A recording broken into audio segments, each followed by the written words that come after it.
Hey everybody, it's Jason Blaha here, and today I want to chat with you guys a little bit about one of the biggest reasons novices drop out and quit is due to burnout. And it's because what we see oftentimes, I see a lot of novice lifters who, instead of just following any proven basic novice program, they just start adding more and more and more work.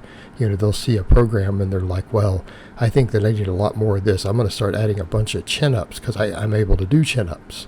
Or they start doing so many sets, because I've had novice clients come to me, who came on, and I look at what they're doing and they're like, I'm not making gains. And it's like, I start adding it up and they're doing 30 sets for their chest in a week. Okay, they're doing 30 sets for their shoulders in a week, for their delts and things like that. And before long, I'm looking at this and going, well, this is why you're not making progress. And then they're burning out and then they hurt. They get injured.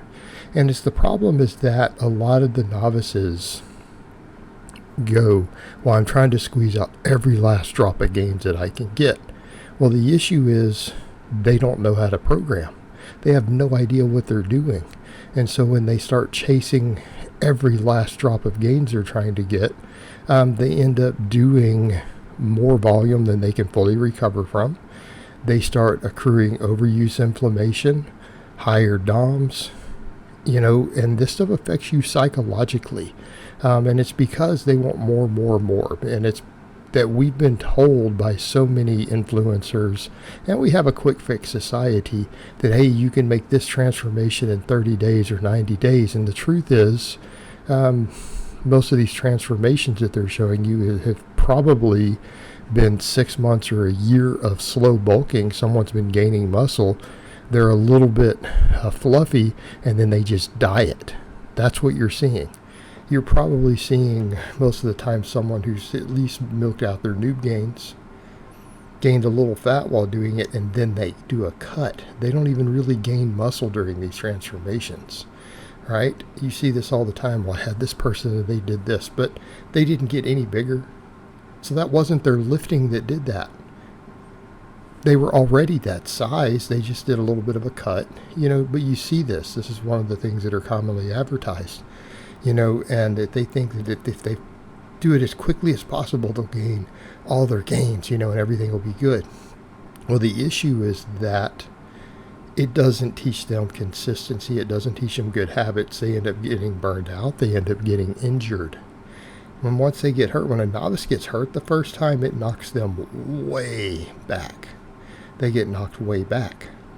Well, bad form and all that aside, what does the research show the number one cause of injuries are in the gym? Overuse. 90% of injuries in the gym are not because someone did a really crazy heavy deadlift or whatever. 90% is purely overuse. And they're just doing overuse. They'll come in and they'll spend so much time on the same muscle. They'll throw excessive amounts of volume at this one muscle that they think is really important, maybe the biceps, instead of going, maybe if I just got bigger overall, and did some work that does train the biceps, but the whole growth process, because I'll bulk and get bigger across the board, maybe my arms will get bigger. Okay? And I'm not saying not to do any smaller arm exercises. I do tons of tricep work. I have to.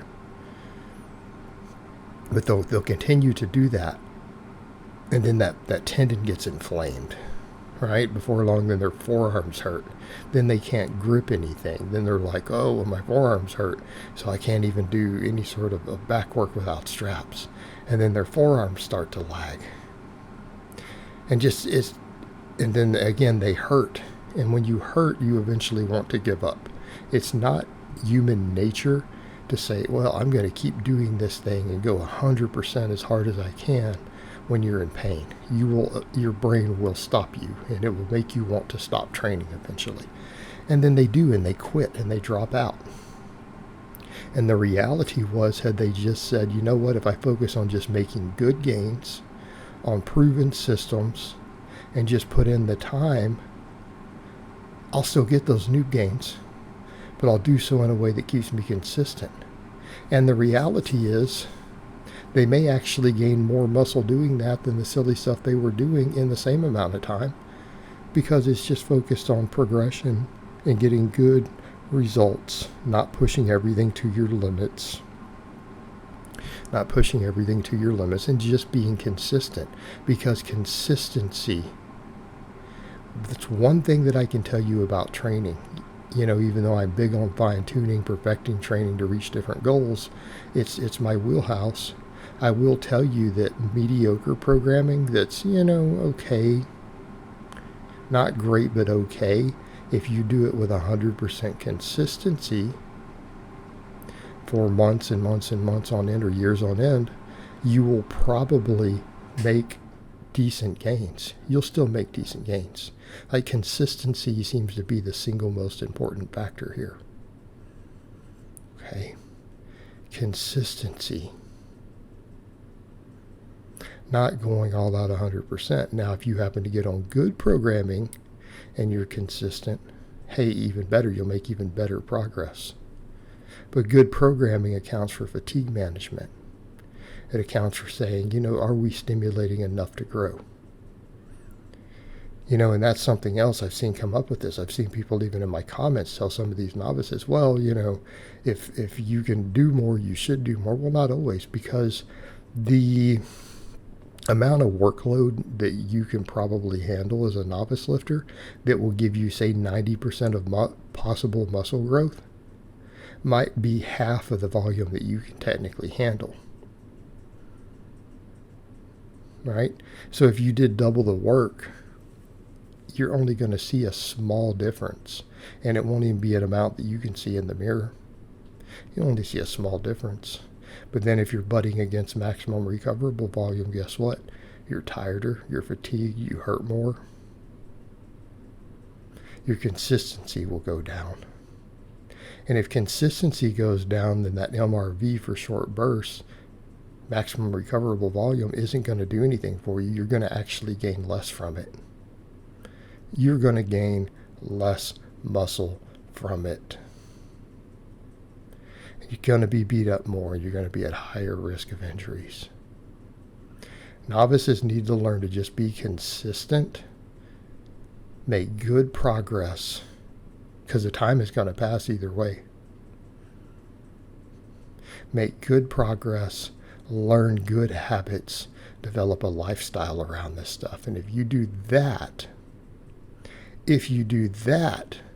then you're going to be 10 times, 20 times more likely to stick this out. Because otherwise, you make maybe an extra couple ounces of muscle early on, then you burn out and you quit and you lose all of it. Okay? It's ridiculous. But we see it over and over and over and over. Just come in and consistently put in quality work. Don't try to push everything to its limits or figure out where your maximum recoverable volume is as a novice, because you don't have the knowledge and experience to do it. Follow a good proven program. All right, guys, but that's really all I have to say on that today. I hope it's been informative, and I'll talk to you guys next time.